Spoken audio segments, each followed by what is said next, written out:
imagine if when Barack Obama was president, 700,000 Americans died?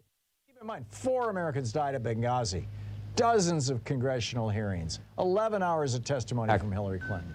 Sweden is now prosecuting oil executives for complicity in war crimes. This is amazing. You know, when Ellen Ratner and Joe Madison and his wife Sherry and my son Justin and I and a few other people, Rusty Humphreys, a conservative talk show host, was with us. We were in Gokmachar, a little town up in the northwestern part of South Sudan. We were about 15 miles south of the Darfur border. And the Sudanese government, what you would call, what was north of South Sudan. South Sudan was then on the verge of being an independent republic. This was the year before the election, or maybe it was the year of the election. In any case, it was right around that time. Sudan to the north was cutting deals with oil companies to explore, and South Sudan to the south were both cutting deals with oil companies. In this case, this particular one has to do with a deal cut with Bashir in the north, looking for oil, and they were finding oil in that area near where Darfur was, and so Bashir just unleashed the Janjaweed. We literally saw this happening. We were in a little village 500 miles from the nearest paved road, 500 miles from the nearest electricity, with one hand well. It was a little village of it should have been about 6,000 or 7,000 people. There was like 40,000 refugees there. Many of them from Darfur, many of them from the southern parts of Sudan.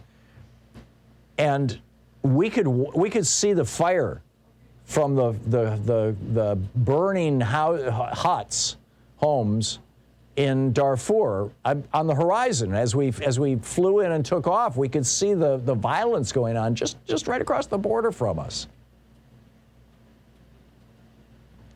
Well, it turns out that violence was the result of oil companies exploring oil and the Sudanese government saying, hey, we got to get these local indigenous people the hell out of here so that we can drill for oil.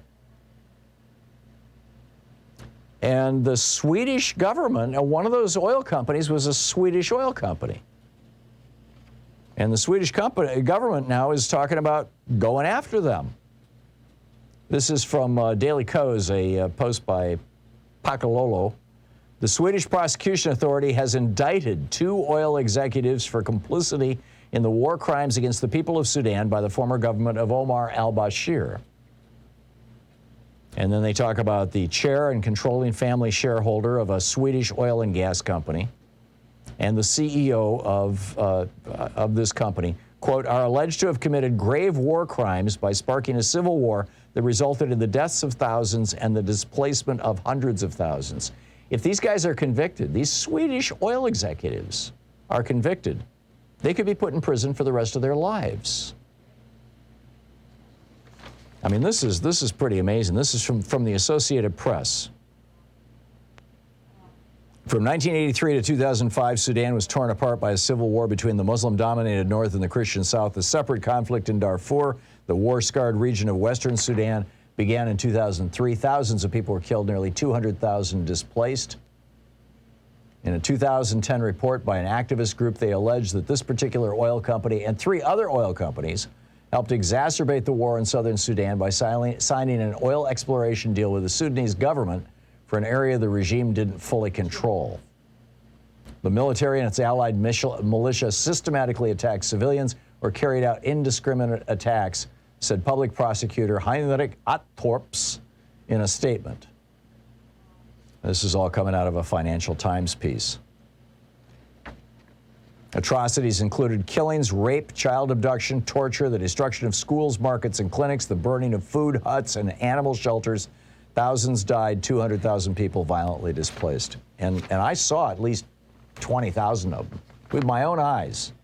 We were literally feeding these people.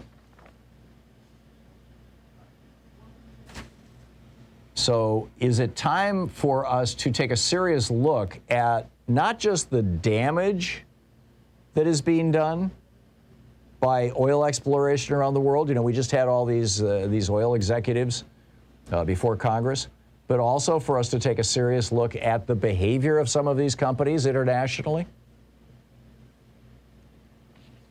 I'm thinking it probably is. Let's have a conversation about that. Oh, and finally, when are we going to hold the public good over profits? I mean, there was a time when we actually took this seriously, the public good. The top 50, this is Bernie Sanders just tweeted this out. While we pay the highest prices in the world for prescription drugs and 1 out of 4 Americans can't afford the medicine they need, the top 15 pharmaceutical executives pulled in more than $50 million in salaries and bonuses last year. Greed, greed, greed. And now these guys are working with Senate Republicans and a handful of Democrats to try to strip drug price controls and the ability of Medicare to negotiate prescription drugs out of the Build Back Better plan. And they think they've got enough, all the Republicans and enough Democrats with them. And now after Elizabeth McDonough, she's the parliamentarian. They're trying to convince, she's unelected, but she can sink a piece of legislation that has to be passed by reconciliation. And they're saying to her, this doesn't qualify for reconciliation. They're lobbying the Senate parliamentarian who I think, frankly, I think Chuck Schumer should replace.